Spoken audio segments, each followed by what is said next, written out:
Olá, irmãos, a paz, tudo bom? Você já ouviu falar no Éfraim, o sírio? Pois é, Éfraim, o sírio, foi um cristão fenomenal, formidável. Ele foi um patrístico, um dos pais da igreja, muito notório, respeitado, e ele escreveu, segundo algumas tradições, mais de 5 milhões de linhas.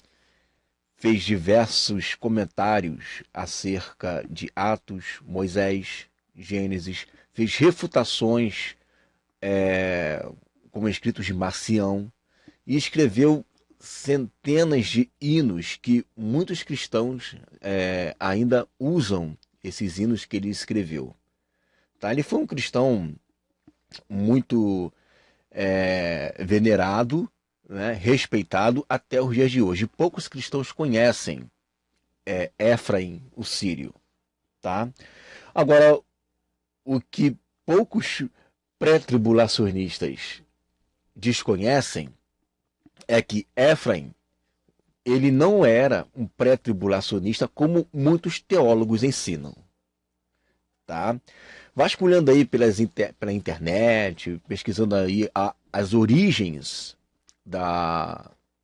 do pré-tribulacionismo, eu me deparei com um site aqui, né, da Solas Scriptura, né, da escatologia e dispensações. Eles tentam provar aqui que a pregação pré-tribulacionista não se iniciou em 1830. E eles vão manipular as informações. Então você observa bem como que se manipula as informações. Ok? Vamos lá.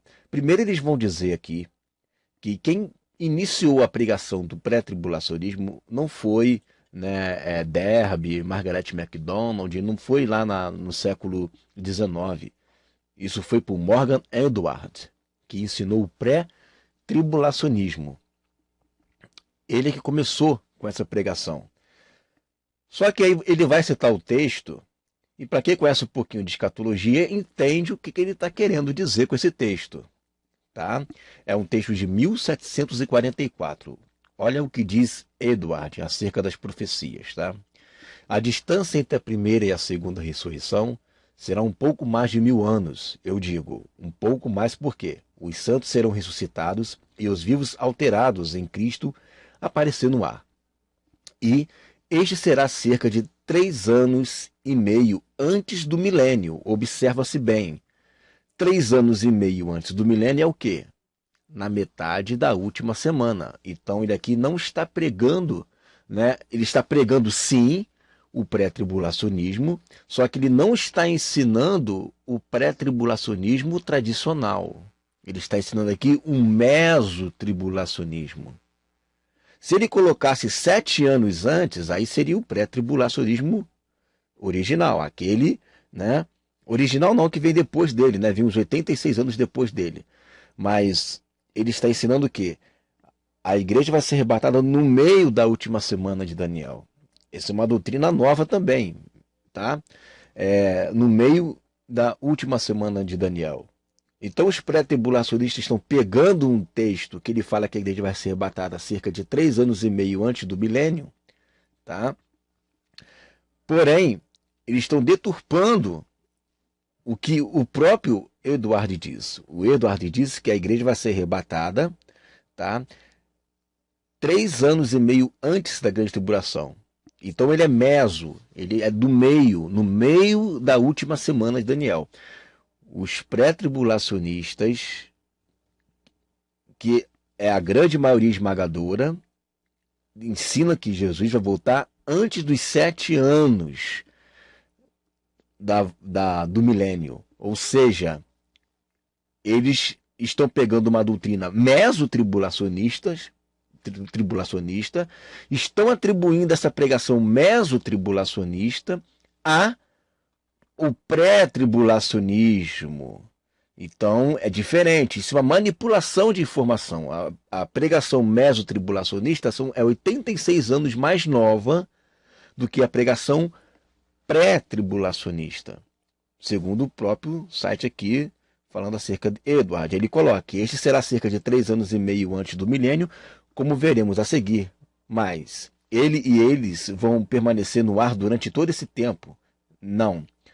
Eles vão subir ao paraíso, ou para alguns, um desses, muitas moradas na casa do Pai. Aí é que está. E desaparece durante o período foresaide de tempo, né? Então, é um texto que está aí, está o próprio aqui, aqui está a fonte, né? Então, esse texto aqui que eles estão utilizando para querer mostrar que o pré-tribulacionismo é real, eles pegam um texto de um mesotribulacionista e tomam para si como se fosse deles os pré-tribulacionistas que acreditam que Jesus vai voltar antes dos 7 anos. Ok? Então, dito isso, a gente já conseguiu mostrar que essa parte aqui da defesa deles caiu por terra. Tá? Muito bem. Aí eles vão usar aqui dentro desse site Efraim, o sírio. Olha a idade desse texto. Tá? 303 e 373. Quem olha assim pensa: nossa, esse texto aqui, né, é um texto de um pai da igreja que acredita num pré-tribulacionismo. Tá?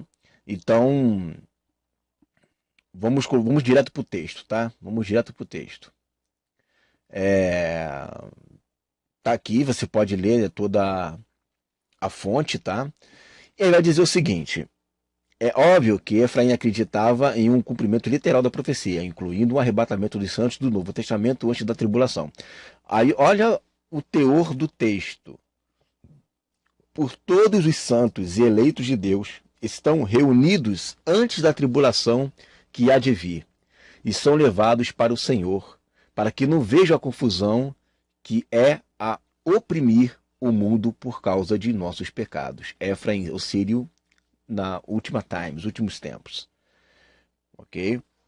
Então ele vai ensinar aqui, segundo, né, eles, que Efraim, ou Efraim, né, ele estava ensinando que a igreja seria arrebatada antes da grande tribulação. Essa é a ideia dele. Ok? Aí, o que eu fiz, né? Fui lá no texto dos caras, eu fui lá no texto para poder ver o que ele ensinava. Vamos ver aqui.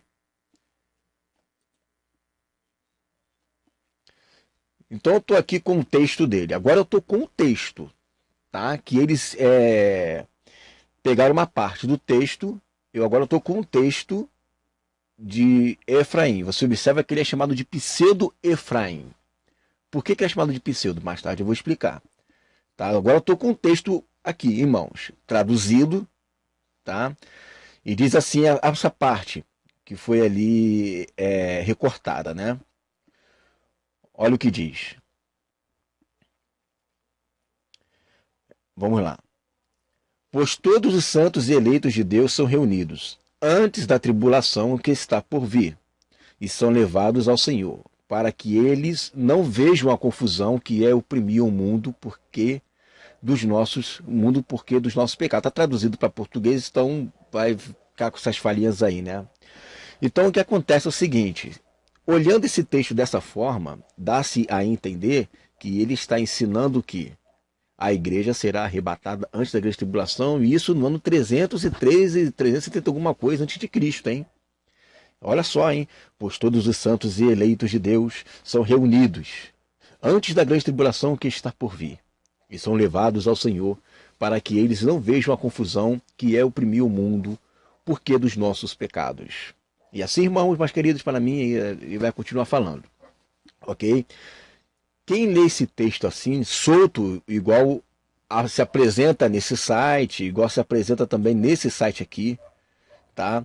Eles mostram aqui, ó, descobertas fascinantes, olha que legal. Textos soltos, olha aqui o texto solto, tá?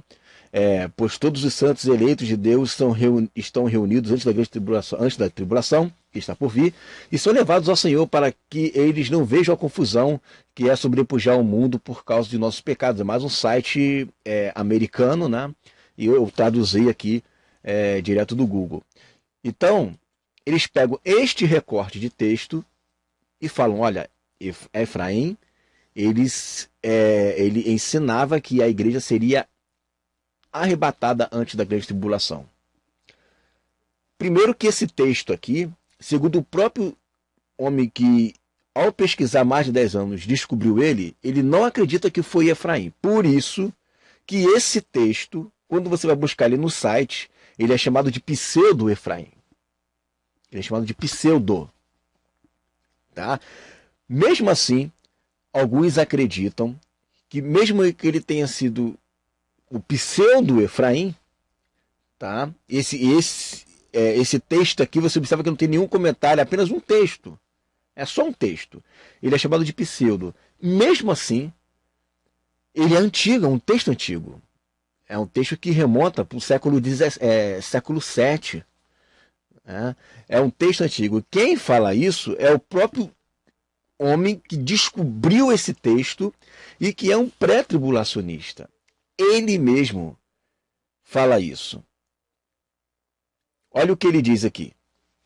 Tá? O próprio escritor norte-americano Tim LaHaye, se é assim que se pronuncia, um dos principais divulgadores do texto Efraim, reconhece que esse sermão pode ser de autoria de um certo pseudo-Efraim, que teria escrito, talvez entre os anos 565 e 627, segundo ele próprio escreveu, contrariando outros, que apontam para o século IV. E aqui está a fonte, observa aqui a fonte. E o texto completo dele diz assim: assim como LaHaye, o filósofo e teólogo Norman Geisler, me perdoe pelo meu péssimo inglês, tá? Ficou emocionado com a descoberta de Grant Jeffrey para fortalecer sua posição dispensacionalista. Ele menciona uma declaração de Jeffrey que diz que o manuscrito efraimita revela que a perspectiva pré-tribulacionista existia desde o século III, né, século III. Sua opinião é de que os primeiros pais da igreja primitiva, tais como Efraim da Síria, eram abertamente pré-tribulacionistas. Ele vai colocar o texto aqui, você depois dá pausa, dá uma lida, né? Aí olha o que ele coloca. Para começar, é instrutivo perceber que, enquanto Norman Geisler atribui o sermão em questão a Efraim da Síria, no século III, Tim LaHaye, que foi o próprio divulgador e que descobriu o texto, né, acredita que esse sermão pode ser de autoria de um certo pseudo-Efraim, que teria escrito talvez entre os anos 565 e 627. Então, o próprio camarada que descobriu, que divulgou, tá? E olha o que diz aqui, ó, ele se esforçou aqui, LaHaye seguiu o conselho do seu herói e se esforçou para tentar demonstrar que o arrebatamento pré-tribulacional da igreja não é algo novo. Como evidência, menciona a emocionante descoberta de uma declaração contida no sermão apocalíptico do século IV, de pseudo-Efraim. Tá? Então ele ficou pesquisando aí, no decorrer do texto aqui, dizendo aqui, por 10 anos pesquisando, tá, acerca disso, e ele chegou à conclusão, né, que esse texto, segundo os próprios historiadores, eles remontam aí no século 6, século 7. Tá? Mesmo assim, sendo século 6, século 7, é um texto bastante surpreendente, uma declaração dessa. Só que o texto não termina aí. O texto não acaba aí. Certo?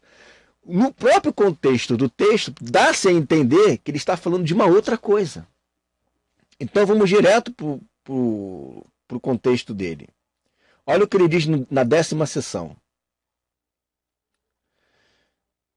E quando os 3 anos e meio tiverem sido completados, o tempo do anticristo através do qual ele terá seduzido o mundo após a ressurreição dos 2 profetas, observa que ele acreditava que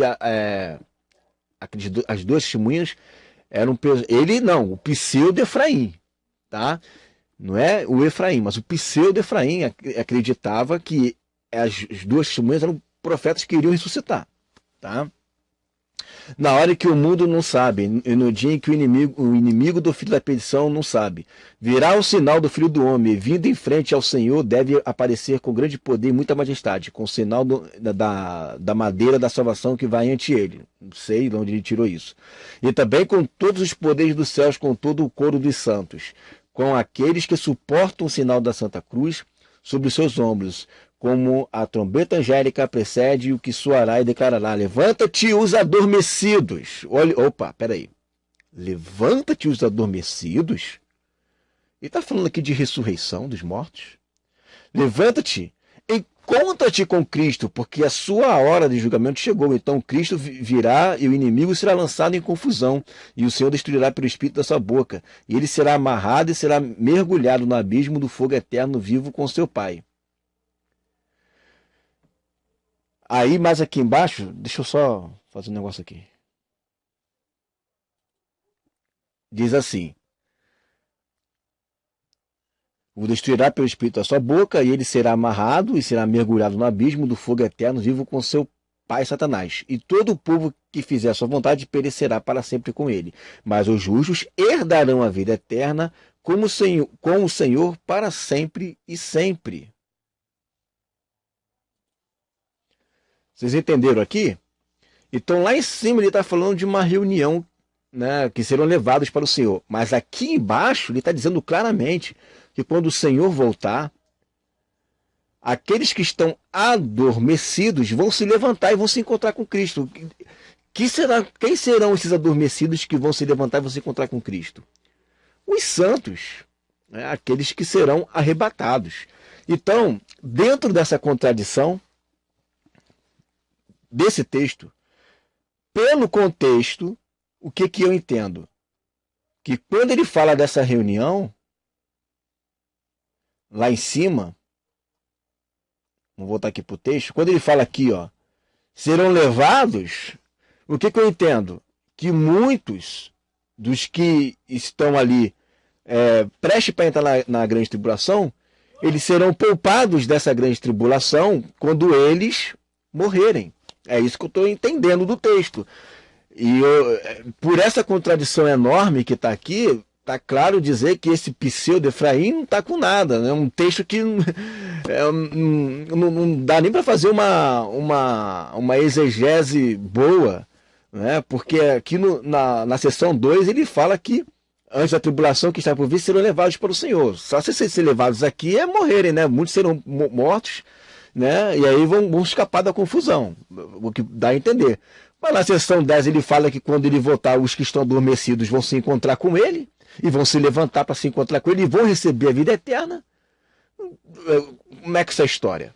Né? Então esse texto aqui do pseudo Efraim, que está sendo propagado aí como um texto da patrística que informa que a igreja primitiva cria no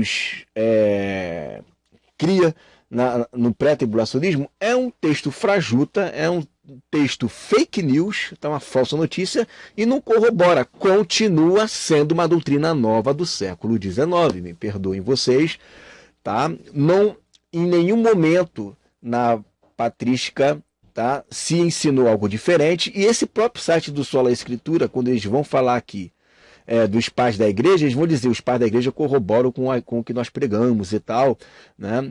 Mas na verdade, quando eles vão usar aqui os pais da igreja, eles vão usar os textos dos pais da igreja quando vai falar do reino milenar. Então eles vão fazer mais manipulação, vão usar os pais da igreja para provar o reino milenar, e aí quem lê direto pensa, bom, os pais da igreja acreditavam num pré-tribulacionismo, só que eles não acreditavam no pré-tribulacionismo, eles acreditavam num reino milenar literal. Então nós estamos aqui diante de uma manipulação de informação, tá? A notícia de que Efraim, o sírio, ele acreditava no pré-tribulacionismo é uma fake news, porque o texto utilizado é um texto do século VI, do século VII, e está com uma contradição enorme ali, que fica difícil de você entender até o que o escritor quis dizer, porque em cima fala ser levados para ser poupados da confusão. E embaixo ele diz que quando ele voltar, depois do iníquo ser lançado no lago de fogo, né, ou ser amarrado, ser preso, os que estão adormecidos vão se encontrar com ele e esses receberão a vida eterna. Então é muito complicado, né? Sinto muito, mas ainda continua sendo, na minha opinião, né, e de toda a historicidade da igreja, uma doutrina nova. Então, meus irmãos, se vocês querem uma base histórica, tá, para querer provar que quem é o mais antigo? O pré-tribulacionismo, o mesotribulacionismo ou o pós-tribulacionismo? O pós-tribulacionismo vai ganhar de lavada, porque isso é uma doutrina pós-reforma. Amém, queridos? Fica essa palavra em nome de Jesus.